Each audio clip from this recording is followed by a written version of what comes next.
Sa ngalan ng Ama at ng Anak at ng Espiritu Santo, Amen. sumainyo ang Panginoon. At sumainyo rin. Mga minamahal na kapatid, sa ating banal na misa ngayon, upang tayo maging marapat gumanap sa ating banal na pagdiriwang, ating aminin at pagsisihan ang ating mga nagawang kasalanan. Inaamin ko sa makapangyarihang Diyos at sa inyo mga kapatid, na lubha akong nagkasala sa isip, sa salita at sa gawa, at sa aking pagkukulang.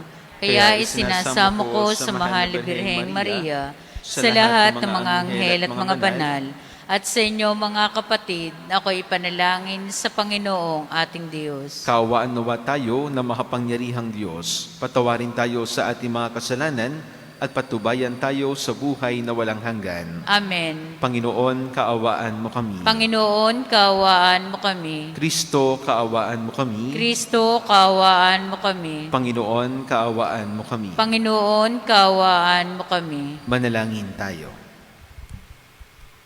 Ama naming makapangyarihan, ang iyong dumadalangin sambayanan ay matapat mo nawang lingapin at subaybayan upang makita namin ang dapat gampanan at para rito'y magkaroon kami ng kakayanan.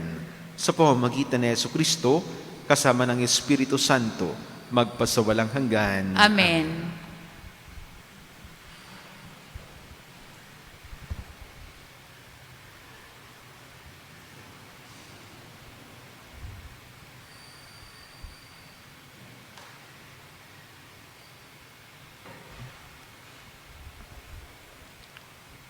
Pagbasa mula sa sulat sa mga Hebreo.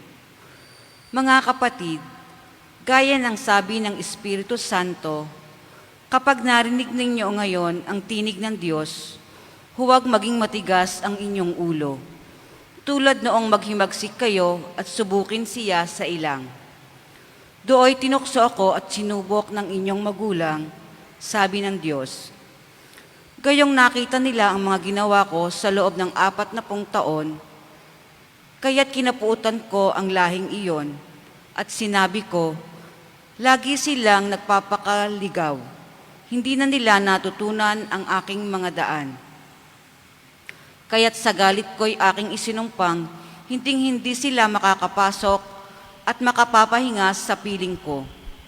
Mga kapatid, ingatan ninyong huwag sumama ang sinuman sa inyo at mawala ng pananampalataya hanggang sa talikdan ang Diyos na buhay.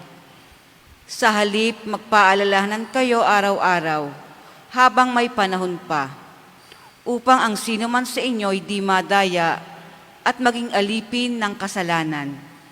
Sapagkat tayong lahat ay kasama ni Kristo, kung mananatili tayong matatag hanggang wakas sa ating pananalig sa Kanya. Ang salita ng Diyos. Salamat sa Diyos. Salmong tugunan. Panginooy inyong dinggin, huwag niyo siyang salungatin. Panginooy, inyong dinggin, huwag niyo siyang salungatin. Tayo ay lumapit sa Kanya'y sumamba at magbigay galang. Lumuhod sa harap nitong Panginooy sa ating lumalang.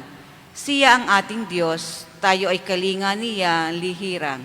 Mga tupa tayo'y inaalagaan. Panginooy, inyong dinggin, huwag niyo siyang salungatin. Ang kanyang salita ay ating pakinggan. Iyang inyong puso'y huwag patigasin tulad ng ginawa ng inyong magulang. Nang nasa Meriba sa ilang ng masa, ako ay tinuksot, doon ay sinubok ng inyong magulang. Bagamat nakita aking ginawa, sila'y nakinabang. Panginooy, inyong dinggin, huwag niyo siyang salungatin. 40 taon sa inyo'y ninuno, ako ay nagdamdam. Ang aking sinabi, sila ay suwail, walang pakundangan. At ang mga utos ko ay sinusuway.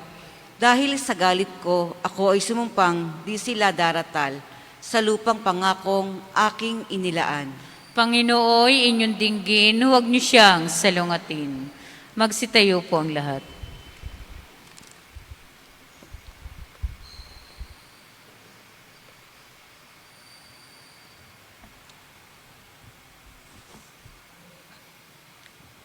Sumainyo ang Panginoon. At sumainyo rin. Ang mabuting balita ng Panginoon ayon kay San Marcos. Papuri sa iyo, Panginoon. Noong panahong iyon, may isang ketonging lumapit kay Jesus, nanikluhod at nagmakaawa. Kung ibig po ninyo ay mapagagaling ninyo ako. Nahabag si Jesus at hinipo siya sabay ang wika, ibig ko, gumaling ka. Noon din ay nawala ang ketong at gumaling ang tao. Pinaalis siya agad ni Jesus matapos ang ganitong mahigpit na bilin. Huwag mong sasabihin ito kanino man, sa halip ay pasuri ka sa saserdote. Pagkatapos, maghandog ka ayon sa iniutos ni Moises upang patunayan sa mga tao na ikaw ay magaling na.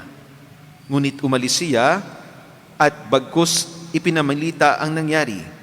Ano pat hindi nahayagang makapasok ng bayan si Jesus. Naroon na lamang siya sa labas sa mga ilang napuok at doon pinagsasadya ng mga tao buhat sa iba't ibang dako. Ang mabuting balita ng Panginoon. Pinupuri ka namin, Panginoong Hesukristo. Mga minamahal na kapatid, ngayon ay Huwebes, sa unang linggo sa karaniwang panahon. Tayo'y nagpaalam na sa panahon ng pagsilang ng ating Panginoon at ngayon nagsisimula na sa karaniwang panahon ng ating liturhiya sa simbahan. Ating napakinggan sa Ebanghelyo ang tagpo ng pagpapagaling ng Panginoon sa ketongin. Noong kapanahunan ng ating Panginoon, at kung babalikan natin ang konteksto ng ating mabuting balita, ating malalaman na ang isang ketongin tinatagurian na marurumi. Kaya't sila inihiwalay sa nakararami. Ang kanilang kalagayan ay hindi kaaya-aya, kaya sila napipilit na lumayo sa kanilang sariling pamilya. Sila'y namumuhay ng mag-isa, sapagkat ang tingin sa kanila, ang ketong na mayroon sila, bunga ng pagkakasala. Napakasakit na isipin ang katotohanan ito, na noong kapanahunan ng ating Panginoon, kapag ikaw ay may ketong o iba't ibang matinding sakit, o karamdaman, ikaw ay lalayuan ng tao. Pero sa tagpo ng ating Ebanghelyo, iba ang ating natunghayan. Sa halip na layuan ni Jesus, ang ketongin ay nilapitan. Hindi ang tingin ng ating Panginoon ay ang taong may sala, may nagawang masama. Ang tingin niya sa isang ketongin ay isang taong nangangailangan ng paggaling at awa. Ano yung itinuturo sa atin ng ating Panginoon sa tagpo ng ating mabuting balita? Una, it is God who decides. Si Jesus ang nagpagaling sa ketongin. Kita natin na si Jesus ang lumapit sa ketongin at ginawad niya ang awa at pagpapagaling. Sa ating buhay, alam natin na marami tayong isinasamo sa Diyos, mga paggaling, hindi lamang sa pisikal, kundi sa ating espiritual na buhay. Pero sa ating mga pagdarasal, alam natin na ang Diyos ang siyang magbibigay sa ating hinihiling at kinakailangan. Oo, maraming pagkakataon tayo ang nagpupumilit. Isusumamo sa Diyos ang ating mga hinanakit at pagdadalamhati. Ngunit alam niya ang mas makabubuti sa atin. Kung hindi niya ipagkaloob agad ang ating ipinapanalangin, may tamang panahon na ibibigay sa atin. It is God who decides. It is God who heals. At kung ang Diyos ang siya nagpapagaling, dapat ang tao, taos-puso itong ipagpapasalamat at tatanggapin. Ikalawang bagay na higit sa lahat, tinuturuan tayo na sa ating panalangin, marunong maghintay. Hindi kapag sinabi natin sa Diyos, agad niya itong gagawin, agad niya itong ibibigay sa atin. Tinuturuan niya tayo sa bawat panalangin na dapat tulad din tayo ng ketongin. May pananampalataya sa ating puso na ibigay man o hindi ang ating hinihiling. Alam natin na hindi magbabago ang ating tingin sa Diyos na nagbibigay ng awa at kagalingan sa atin. Marunong maghintay sa bawat ipinapanalangin.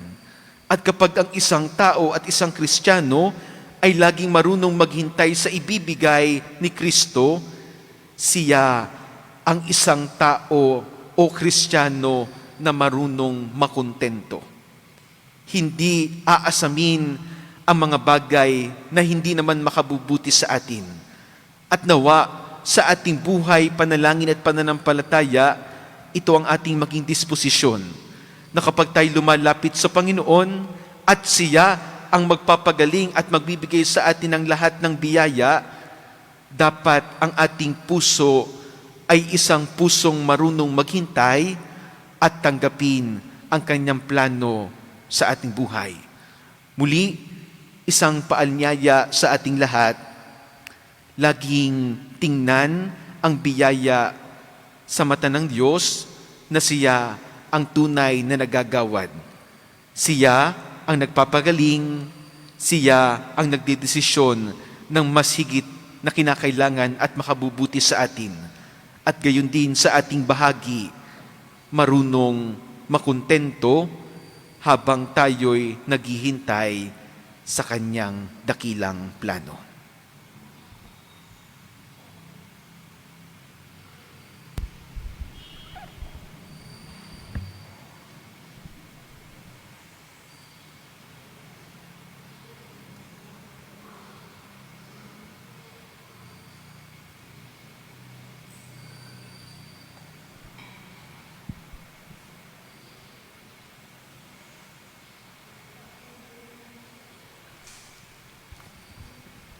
Kapuri-puri ka, Diyos, amang lumikha sa sanlibutan sa iyong kagandahang loob. Narito ang aming mayaalay mula sa lupa at bunga na aming paggawa. Ang tinapay na ito para maging pagkaing nagbibigay buhay. Kapuri-puri ang pong may kapal ngayon at kailanman.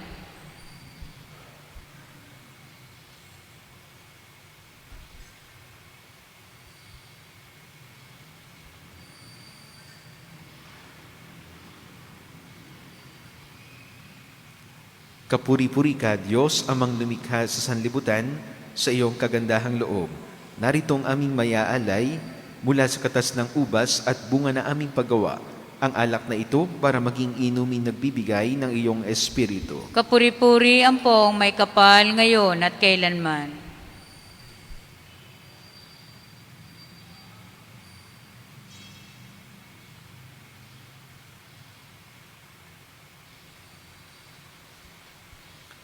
Manalangin kayo mga kapatid upang ang ating paghahain ay kalugdan ng Diyos amang makapangyarihan. Tanggapin nawa ng Panginoon itong paghahain sa iyong mga kamay, sa kapurihan niya at karangalan sa ating kapakinabangan at sa buong sambayanan niyang banal.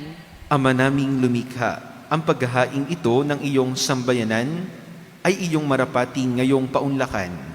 Pakundangan dito, mapasa amin nawa ang iyong kabanalan at ang masugid naming dalangin ay iyong pagbigyan.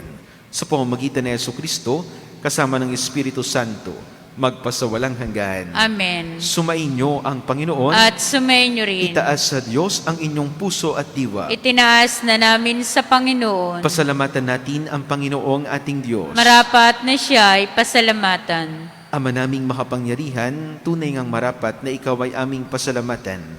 Ikinalugod mong likhain ang sanlibutan na iyong pinagbabago at idinarangal sa pamamagitan ng iyong anak na kinalulugdan, kaya't utang na loob ng iyong mga itinatangi at ng mga banal na kapiling mong lagi, ang iyong paggiliw at pagkakandili.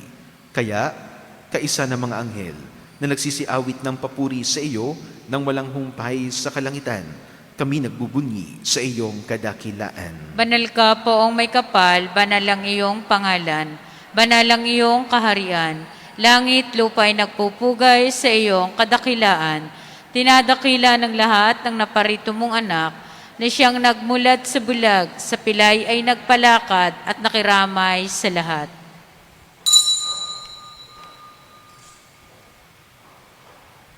Ama naming banal, ikaw ang bukal ng tanang kabanalan. Kaya't sa pamamagitan ng iyong Espiritu, gawin mo banal ang mga kaloob na ito, upang para sa amin ay maging katawan at dugo ng aming Panginoong Hesukristo. Bago niya pinagtiis ang kusang loob na maging handog, hinawakan niya ang tinapay, pinasalamatan kaniya, pinaghati-hati niya iyon, iniabot sa kanyang mga alagad at sinabi, "Tanggapin ninyong lahat ito at kanin. Ito ang aking katawan na ihahandog para sa inyo."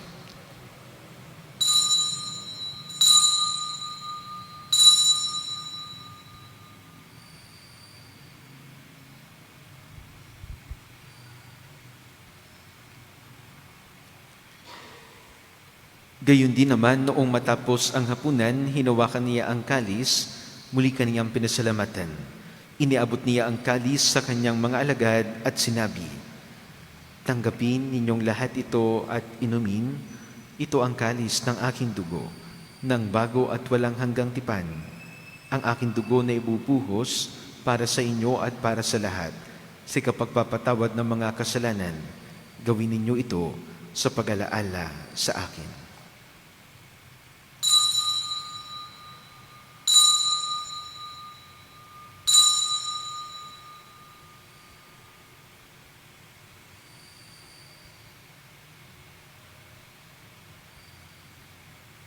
Ipagbunyi natin ang misteryo ng pananampalataya. Si Kristo'y namatay, si Kristo'y nabuhay, si Kristo'y babalik sa wakas ng panahon.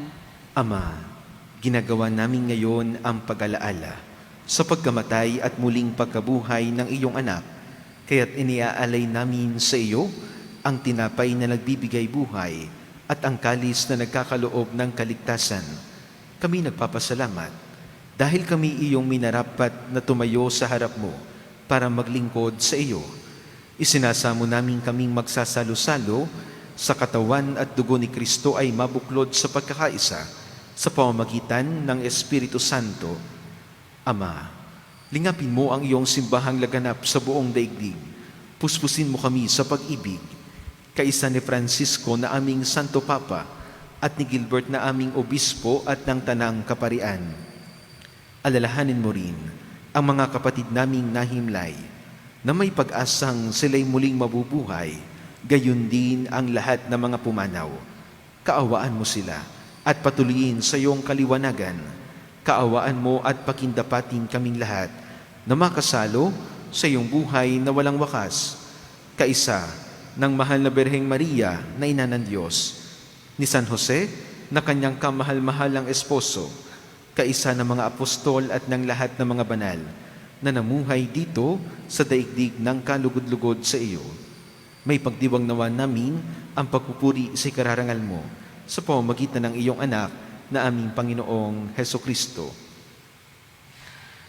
Sa pamamagitan ni Kristo, kasama niya at sa Kanya, ang lahat ng parangal at papuri ay sa iyo, Diyos amang makapangyarihan, kasama ng Espiritu Santo, magpasawalang hanggan. Amen. Sa tagubilin ng mga nakagagaling na utos at turo ni Jesus na Panginoon natin at Diyos, ipahayag natin ng lakas loob. Ama namin, Sumasalangit ka, sambahin ang ngalan mo, mapasa amin ang kaharian mo, sundin ang loob mo dito sa lupa para nang nasa langit. Bigyan mo kami ngayon ng aming kakanin sa araw-araw at patawarin mo kami sa aming mga sala para nang pagpapatawad namin sa nakakasala sa amin at huwag mo kaming ipahintulot sa tukso at iadya mo kami sa lahat ng masama. Hinihiling namin kami adya sa lahat ng masama, pagkalooban ng kapayapaan araw-araw, iligtas sa kasalanan at ilayo sa lahat ng kapahamakan, samantalang aming pinananabikan ang dakilang araw ng pagpapahayag ng tagapagligtas naming si Jesucristo. Sapagkat iyo ang kaharian at ang kapangyarihan at ang kapurihan magpakailanman. Amen. Panginoong Jesucristo, sinabi mo sa iyong mga apostol, kapayapaan ang iniiwan ko sa inyo, ang aking kapayapaan ang ibinibigay ko sa inyo. Tunghayan mo ang aming pananampalataya at huwag ang aming mga pagkakasala. Pagkalooban mo kami ng kapayapaan at pagkakaisa ayon sa iyong kalooban, kasama ng Espiritu Santo, magpasawalang hanggan. Amen. Ang kapayapaan ng Panginoon ay laging sumainyo. At sumainyo rin. Magbigayan kayo ng kapayapaan sa isa't isa. Kordero ng Diyos na nag-aalis ng mga kasalanan ng sanlibutan, maawa ka sa amin. Kordero ng Diyos na nag-aalis ng mga kasalanan ng sanlibutan, maawa ka sa amin. Kordero ng Diyos na nag-aalis ng mga kasalanan ng sanlibutan, ipagkaloob mo sa amin ang kapayapaan.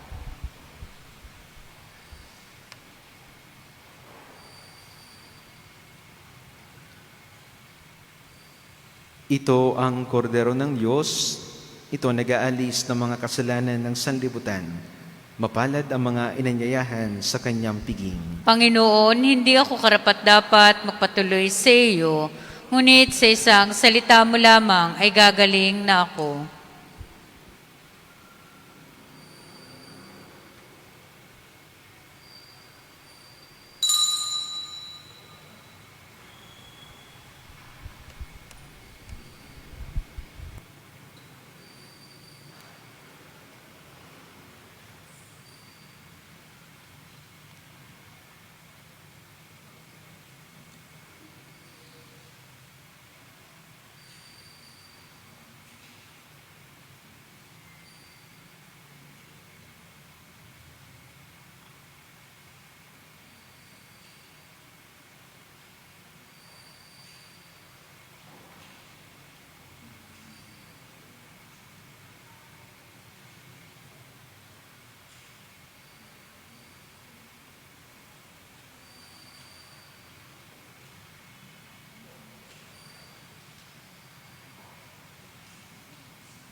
Manalangin tayo.